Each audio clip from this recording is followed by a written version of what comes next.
Hey guys, welcome back to another episode of F-Zero Ending It All. Last time, Tinsel has managed to find the mighty typhoon and the mighty hurricane after they were being stolen by Samurai Goro and his family, and also rescue herself, Leon, and her friends with the assistance of Captain Falcon. So, Drek has decided to join the team while Roger Buster continues their delivery business.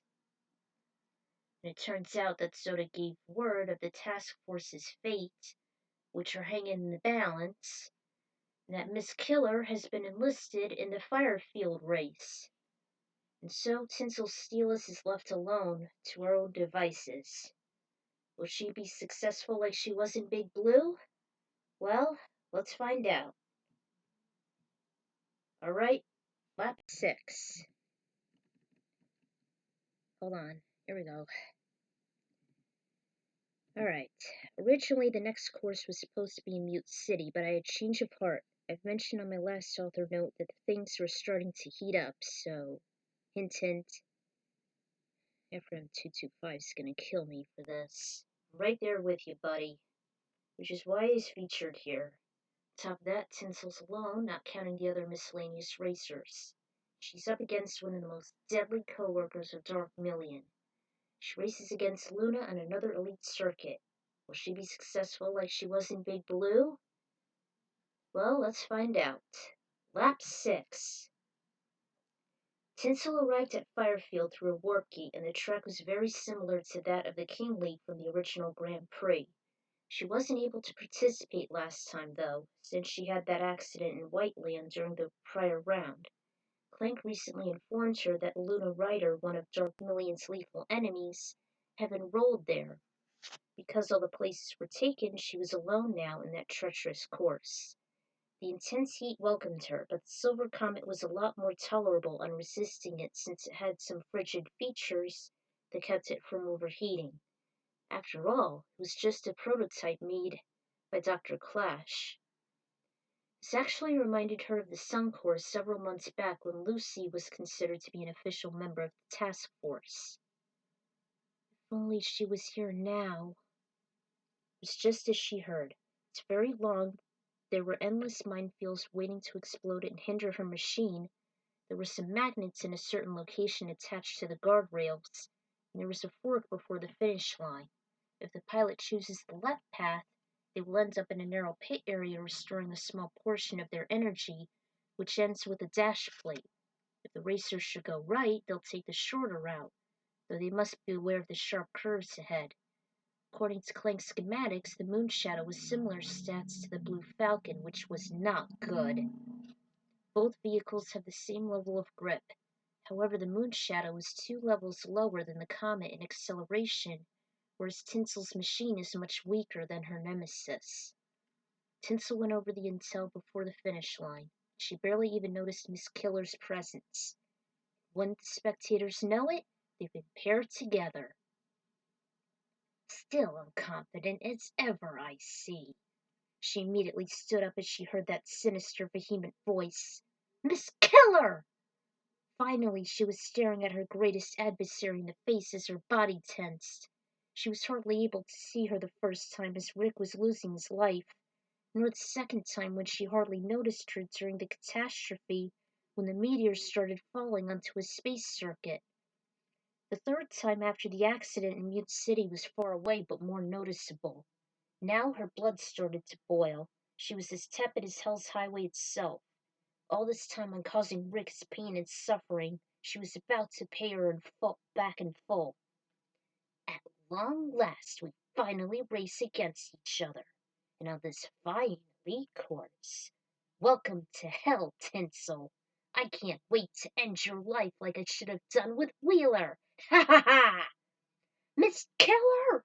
I'll show you a thing or two. You'll never beat me.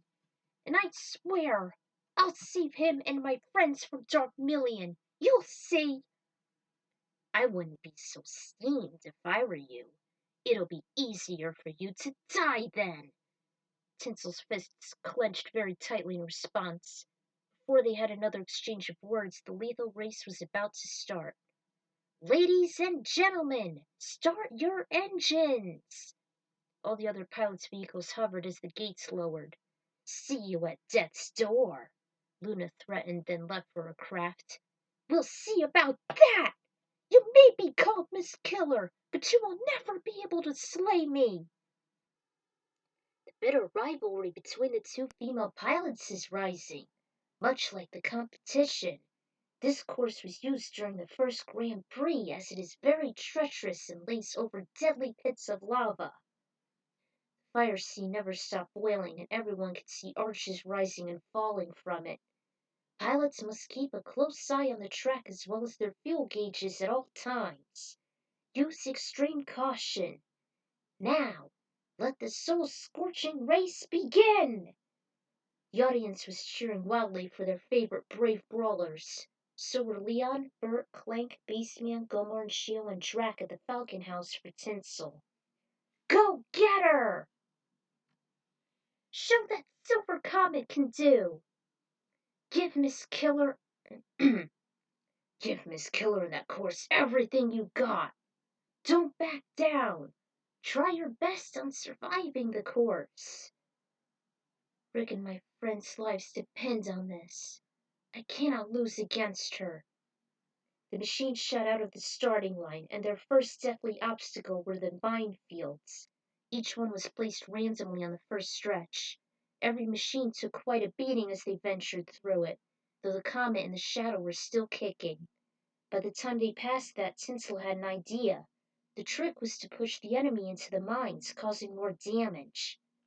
She saw Miss Killer just ahead and rammed into her. She retaliated and it became a pushing war until they saw an island at the center.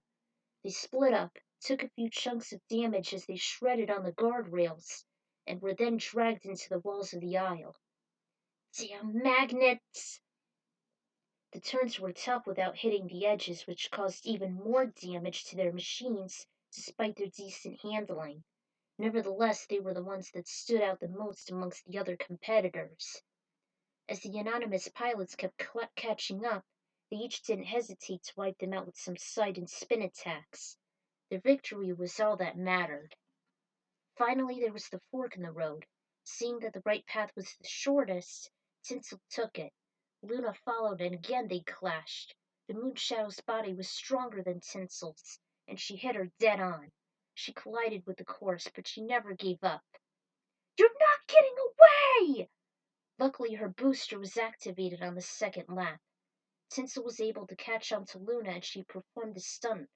Unfortunately, the Moon Shadow had more endurance. Plus, her ability to handle turns well made her very formidable. It was little to no effort. I don't get it. Not even a blemish. Luna unexpectedly caught Tinsel by surprise as she hit her. Her strength was better, causing the comet to be forced to the wall. It grinded along and sparks were made. Burn to a cinder, Tinsel, like how a comet should. Never! She accelerated and she was temporarily saved by the magnets as the shadows caught. Seeing the comet took quite a beating, she headed to the left where she saw a pit area. Her relief was short-lived as she saw how narrow and brief it was. The path was too long and detrimental, as the moon shadow passed her with minimal effort, despite the dash plate at the end. Then, during the final lap, Luna used the same tactic. Since she was slightly stronger than the comet, it caused it to lose top speed, and her power was down. Ugh! It hung on by the skin of its teeth, the announcer stated after seeing the near-death stunt. Desperate, she used a boost which resulted the comet to sacrifice most of its energy. It hardly had any left. An alarm was on as it was burning up and struggling to hold together. Black clouds of smoke were emitting from the tailpipes, and the draft became a little more strict. Come on, Comet, I need you to do this! Tinsel took the course with utmost precaution, avoiding any more hazards and sticking as close to Miss Killer as humanly and mechanically possible. Must not lose this race. Everyone is counting on me. I can't give up my life now. But Luna kept closing in on Tinsel, yet she kept using a spin attack to keep her at bay. Soon she stopped trying and boosted ahead as they neared the last obstacle. In the end, Tinsel had to make a choice, the left or the right path. Eventually she made a last-second decision as she sharply turned to the left side, where the small pit area awaited her. The catch was, it'll restore a little chunk of stamina and may cost her the race. Surely it did as the moon shadow took the right and finished before she was able to pass her with a couple boosts. It was definitely a crushing defeat. No! She slammed her fist on the heated dashboard. I I lost! She squeezed her eyes shut, trying to hold back her discontent and upset. Friends supported her through the calm. They were watching that lethal race back at the Falcon House. I lost. Miss Killer was able to beat me. If I'd just taken the right path instead of the pit area. I didn't have a choice. I had to choose my own life over that race. Would have done the same. It's wiser to lose a race than your own life. So would we. We would have chosen our partner's welfare over anything else. Hey, like they say, safety first. You said so yourself. You can't win them all. Take it with a grain of salt. If only it were that easy. After a victory lap, Luna Ryder marched up to the comet, giving Tinsel another sneer. Looks like the comet has not burnt out after all. Yet it's still very weak compared to me. How do you expect to rescue your friends now? With the prize money I won, nothing is holding us back now. I may have lost that race, but I hadn't lost hope. I will never give up on looking for the task force. Good luck trying to do so, 'cause rest assured, they will find you.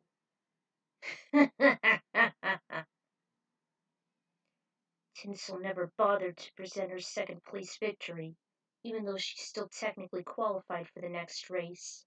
She just drove her battered machine away as she sulked. Clank worked on the repairs with Gomer and Shio at the parking lot. The rest of the team kept encouraging Tinsel despite her devastating defeat. Beastman helped Drac exit the narrow door as they left. You should never give up hope.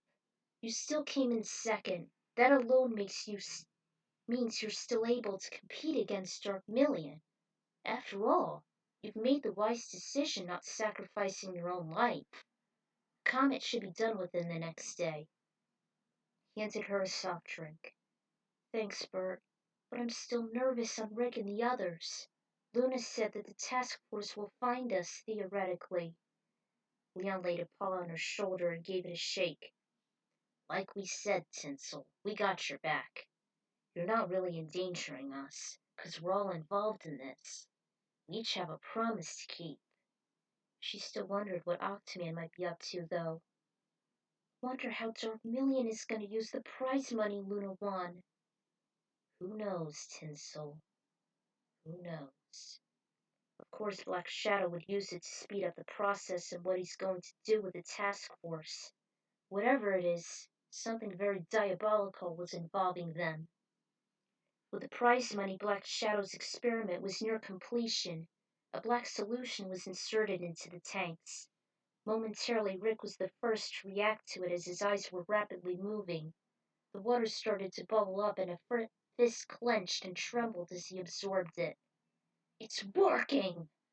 Black Shadow gazed at his greatest creation. Excellent work, Miss Killer.